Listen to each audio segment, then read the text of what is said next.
There are over 31,000 verses in the Bible. 5 Bible verses prompted and led me to convert to the Catholic Church. But why these 5 instead of those 5 or those 10 or 20? The Catholics put that passage there for a reason. If it wasn't for this verse, I wouldn't be here. There are over 31,000 verses in the Bible. And out of those 31,000 Bible verses, 5 of them made me Catholic. Yes, 5 Bible verses prompted and led me to convert to the Catholic Church. Praise be to God. Yes, I am so thankful. But what are these 5 verses? And how did it happen? Okay, so we're going to be exploring these 5 verses and see why they converted me in the way that they converted me and how they kept me Catholic. But why these 5 instead of those 5 or those 10 or 20? Because reading those 31,000 verses, it was these 5 that put the nail in the coffin. Okay, so I'm not going to leave you in suspense. We're going to get started right away here. And number 5, very famous, comes from James 2:24. Quote, "You see that a person is justified by works and not by faith alone." End quote. I'm going to be straight up honest with you. I'm a convert from Protestantism, namely Lutheranism. This verse was a problem, not just for Lutheran, but for Lutherans in general to this day. I never, ever got a good explanation for this verse, or this chapter, rather. And it goes all the way back to high school. I'm 41 years old. I remember asking my religion teacher, how can we believe in faith alone and not by works when James says, you see that a person is justified by works and not by faith alone? And he, with alacrity, said, well, St. James is talking to believers that have already been justified. And, as a 16-year-old kid, I naively just took his word for it. I didn't question him. He's a teacher in authority. I'm not going to push his buttons. You don't do that. Move on about, 15 years. I asked my Lutheran pastor, what is up with James 2:24? What's going on here? I asked him twice. First time he said, it's an enigma, right? Basically, we can't understand it. It's like a contradiction, but it's not a contradiction, and we just take it at face value. The second time I asked him, he quoted what he thought was Martin Luther. And this is what he had to say about James 2:24. It is therefore faith alone which justifies, and yet the faith which justifies is not alone. That actually comes from John Calvin, not Martin Luther, even though most Lutherans quote that and think it comes from Luther. Nonetheless, that's what a lot of Lutherans use when I dialogue with them when talking about James 2, especially this verse, right? Let me just read it, say it again. It is faith alone which justifies, and yet the faith which justifies is not alone. This is what Martin Luther had to say. We say that justification is effective without works, and not that faith is without works. Basically, faith alone justifies, faith is never alone. Okay, that didn't sit well with me. I really don't know how people can say this because, A, it's a contradiction, okay? If faith alone justifies, and then you say faith is not alone, then how is faith alone? You know what I'm saying? That's a contradiction. Now, if you want to qualify faith alone and say that it's like faith working through love, fine. Here's the main problem I have with this saying, which many Lutherans use. Faith is never alone, or the faith which justifies is not alone, or the faith is not without works. Where is that in the Bible? Where does it say in all 31,000 plus verses that faith is never alone, or that faith is never without works? It never says that. In fact, it says the exact opposite. Christ warns us that if our faith doesn't produce fruit, we will be cut off. James 2, his whole point in James 2 is, if you have faith but not works, what profit is that? Well, if your faith always produces works, why is he even mentioning faith without works? Do you see the contradiction there and how it doesn't make sense? Anyways, this verse always was problematic for me as a Lutheran. No matter what any teacher or pastor or friend said, it always was a problem with me. I remember having thoughts and imaginations of getting really mad at my pastor or some parishioners or whatever, and going to my church and spray painting this verse all over the church building. Just, like, take that. Number 5, you see that a person is justified by works and not by faith alone. Again, now I'm a Catholic, and when I talk to Protestants about this verse, you will get all these different kinds of contexts, different hermeneutics, equivocations. And I'm not trying to patronize. And that's fine. Well, it's not fine, but you know what? It doesn't matter. Because what you see here, forget works in James 2. It says you see that a person is justified not by faith alone. That's all you need. I mean, that verse should convert everybody, right? Okay, number 5. Number 4 comes from Matthew 7:21, verse 23. I guess this is a passage rather than a verse, but nonetheless. Quote, "Not everyone who says to me, 'Lord, Lord,' will enter the kingdom of heaven, but the one who does the will of my Father who is in heaven. On that day many will say to me, 'Lord, Lord, did we not prophesy in your name, and cast out demons in your name, and do mighty works in your name?' And then I will declare to them, 'I never knew you. Depart from me, you workers of lawlessness.'" End quote. Okay, so this is obviously referring to the last day or judgment day, the eschaton. And what's interesting in this passage is the stark focus on doing the will of the Father, doing mighty works, and how one really enters into eternal rest with Jesus Christ. Okay?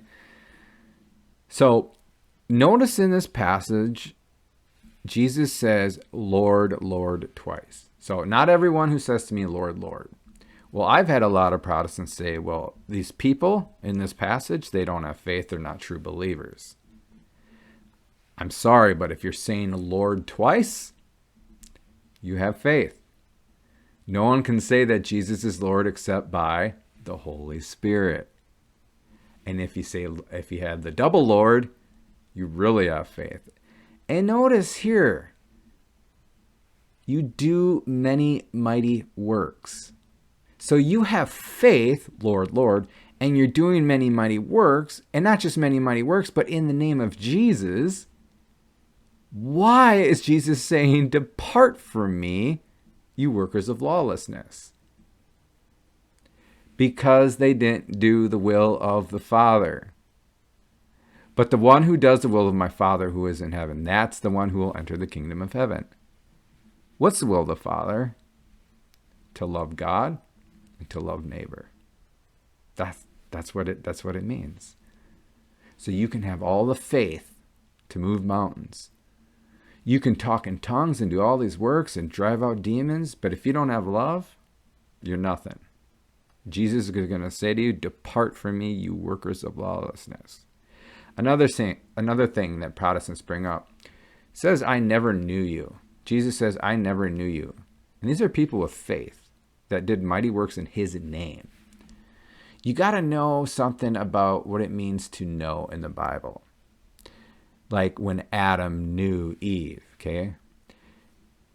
The meaning is an intimate and even conjugal knowing, right? You know someone so well, like a spouse knows his or her spouse. Well, he never knew these people in that sense. I mean, of course he knows them. He created them. He knows every single movement of theirs, what they do and what they don't do, where they stand and where they sit. Of course he knows those. But he never knew him in that intimate sense where they're doing the will of the Father, loving God and loving neighbor.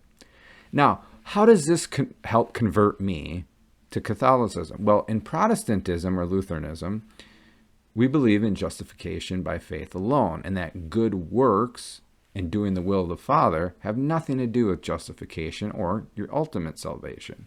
Now, they'll say that it's important to do good works and to do the will of the Father, but they're like these byproducts, right? That just naturally flow from faith, a true faith. That's what I was taught. And I believed it, because usually when people teach you and they have that sense of authority and you really don't research it on your own, you're going to stay stuck, right? Until I started to read the Bible, all 31,000 verses of it. And I would come across passages like this, and it's just not a Protestant verse. Not that there are really any Protestant verses, okay? The Catholics put that passage there for a reason, because it manifests the life of a devout Catholic who enters into the abode of the Father in eternal rest. Okay, number 4, Matthew 7:21, verse 23. Number 3, Matthew 16, verses 16 through 19, quote, Simon Peter replied, "You are the Christ, the Son of the living God." And Jesus answered him, "Blessed are you, Simon Bar-Jonah, for flesh and blood has not revealed this to you, but my Father who is in heaven. And I tell you, you are Peter, and on this rock I will build my church, and the gates of hell shall not prevail against it. I will give you the keys of the kingdom of heaven, and whatever you bind on earth shall be bound in heaven, and whatever you loose on earth shall be loosed in heaven." End quote. Notice I put a little emphasis on the word you. Because what is this? Okay, I said 5 verses. I should have said passages, because this is 3 verses. Okay. Let me go back to before I converted to Catholicism. So I'm a Lutheran. I'm in my journey. I'm reading my Bible. I'm coming across these passages and these verses that don't sit well with me. They don't sound very Protestant, okay? And so I go in a dialogue for like a year with my pastor, my Lutheran pastor.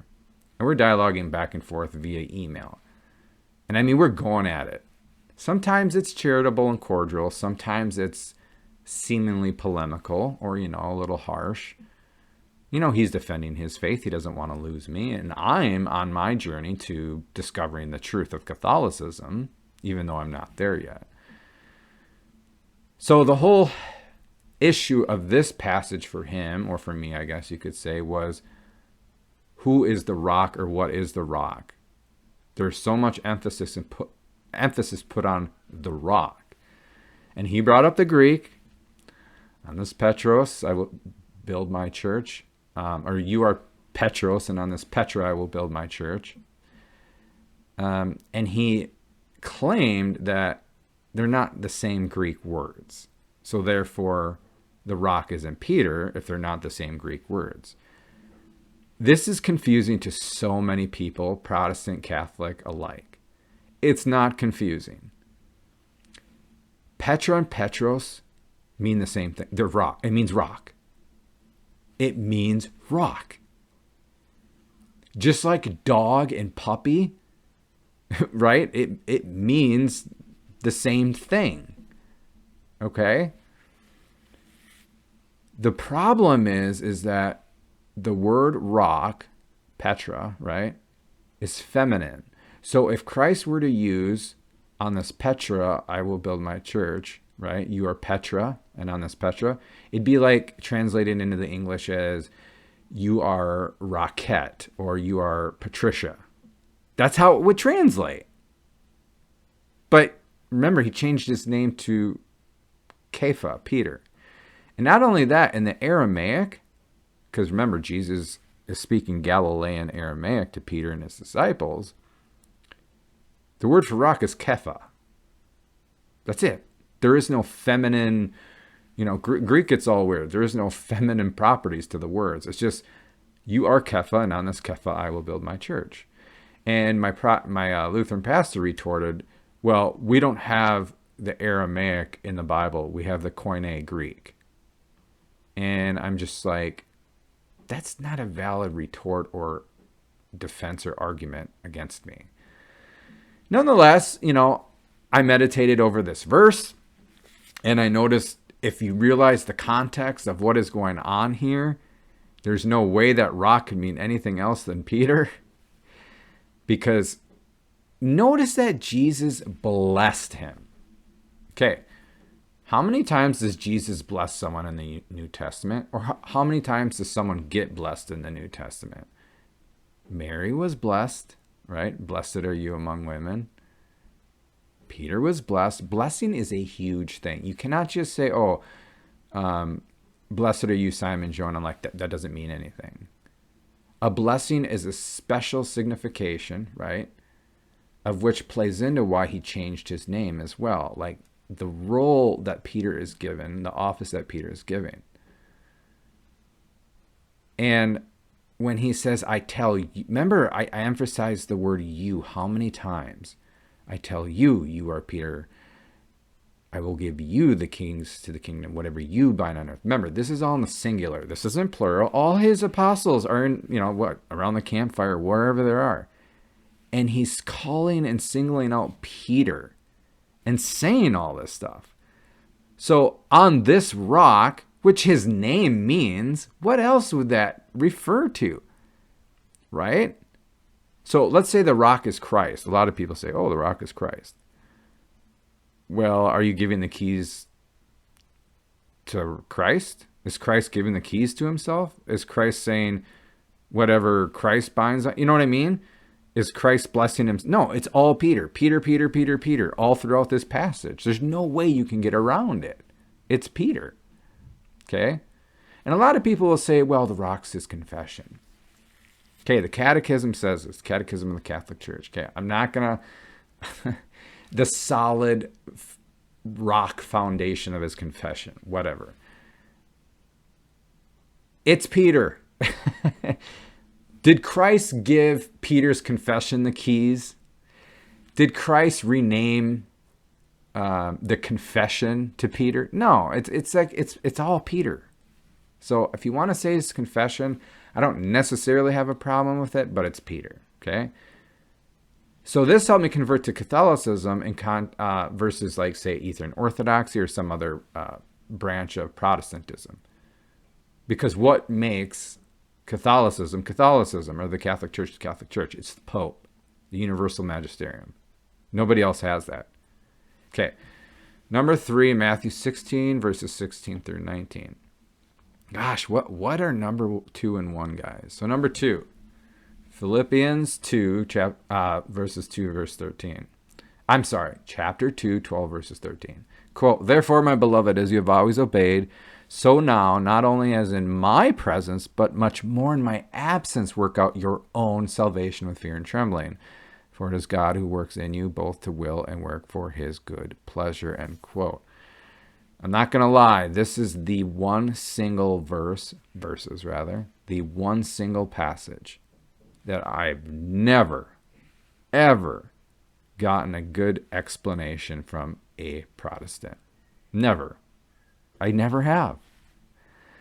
And it's interesting because there are a couple elements in here that help me, because in Lutheranism, one, we don't believe in working out your own salvation. That is like anathema on Lutheran theology or doctrine. Okay? It just is. I mean, Lutherans really don't believe in free will. Okay? They believe in the bondage of the will. So basically, you're on one of two horses, God or the devil.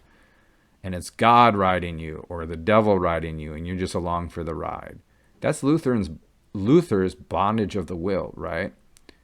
So God saves you without your consent or free will. That's what Lutherans teach, okay? Among Calvinists and other Protestants. But so free will is just, it's out of the question, along with working out your salvation, along with cooperation of grace. I don't know about every Protestant, but Lutherans vehemently deny cooperation of grace, because that goes along with free will and consent and choosing. And Luther's like, well, that goes against the sovereignty of God and, his grace and all that stuff. Well, this passage, work out your own salvation. Boy, that's a tough one for Protestants. I want a Protestant to give me a good defense, apologetic argument for that, or some sort of hermeneutic, because I have yet to hear it. Now, initially, We don't merit grace. Initially, we don't become a Christian by our own merits or works or strength or the law, okay? But once we become a Christian by grace through faith and not by works, right? Now we have Christ living in us, and now we have the grace to do what? Work out our own salvation. And notice it says salvation, okay? Notice in a lot of Paul's epistles, when he's talking about being saved, he says saved. I could be wrong, but I'm pretty sure, no, he does use salvation. Remember when he says in Romans, I forget the chapter, our salvation is nearer now than it was before. So when he's talking about salvation, it's always in the future. It's that final salvation. It's, entering into heaven. Final salvation.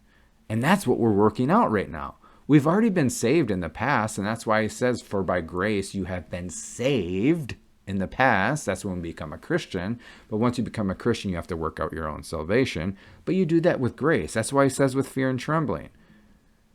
Because St. Augustine says, if you don't have fear and trembling, you would think you're doing it yourself on your own merits. No, we do it with grace. Next verse. For it is God who works in you both to will and to work for his good pleasure. Cooperation of grace, free will, it's all right there. It's right there. God's working in me against my will? No. There is no freedom of love if God is compelling me against my will. And then I can will and work out for his good pleasure, but it's him working through me. You know what I mean? So this verse definitely helped convert me to Catholicism. Number one. This might seem obscure. This might kind of surprise you, be like, huh? Out of all the verses that converted you to Catholicism. Well, there's a little story behind it. So, number one, 1 Corinthians 1, verses 10 through 13, quote, I appeal to you, brothers, by the name of our Lord Jesus Christ, that all of you agree, and that there be no divisions among you, but that you be united in the same mind and the same judgment. For it has been reported to me by Chloe's people that there is quarreling among you, my brothers. What I mean is that each one of you says, I follow Paul, or I follow Apollos, or I follow Kepha, or I follow Christ. Is Christ divided?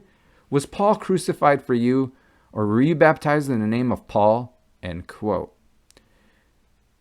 You want to know where it all began? It was a Lenten service. So Lutherans, they have Lenten services. They don't call them Mass. And I remember it being dark. And this was what the pastor preached on. And I had an epiphany. I did. I had a grace. Some might say, well, you're just superstitious or it's just a coincidence. But hey, I'm Catholic now. And if it wasn't for this verse, I wouldn't be here. So why this verse? For some reason, when this verse was said aloud by my pastor, I had this, I don't want to call it a vision or a locution or anything like that. I'm not claiming that.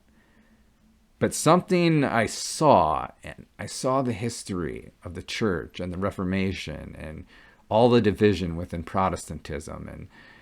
And then I just implanted the names of the reformers into that last verse.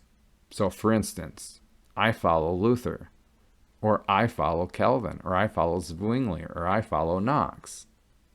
You know what I'm saying? Was Luther crucified for you? Or were you baptized in the name of Calvin? Again, I know Protestants would scoff at my, interpretation of this passage. But he's talking about divisions and how some people are following this person and some people are following that person and so on and so forth, and they're not united in following and being one. Because Christ isn't divided, yet they're divided following individual persons. Well, what is Protestantism? Is not Protestantism, again, no offense to my Protestant brothers and sisters, is not Protestantism stark division of individual ecclesial communions following individual people? Is Christ not divided? You cannot say that about the Catholic Church. You can't. I don't care how many scandals you bring up or how many individual Catholics do this or don't believe that, or, or a cardinal says this or a bishop does that. It doesn't matter. We've always been united on doctrine, dogma, practice, discipline, right? The universal magisterium. It doesn't matter if 90% fell away. We're still united. It doesn't matter. Okay. But yeah, this is what did it. This is what sparked and provoked me into researching everything Catholicism. Because I knew that I belonged to an ecclesial communion that traced its lineage back to Martin Luther in the 16th century. And what happened before that? I needed to find out. Not from my pastor. He's going to tell me his version of it to keep me Lutheran. My parents? No way. Nobody. Friends? I had to do the research myself, meditate, pray, and it led me to the Catholic Church. So those are my 5 verses, passages if you want to call them. Those are the 5 verses, the top 5 verses that prompted, led me, and converted me to Catholicism. Anyways, please like and subscribe. I'm trying to feed my kids. I'm almost to 1,000 subscribers where you get monetized. Oh, gosh, please. I'm almost there. I'm at 900 and some. But yeah, thanks for watching and listening. I hope you were edified. Comment, like, share. Hug your spouse, hug your pet. I don't know. Praise be Jesus and Mary. Love you guys.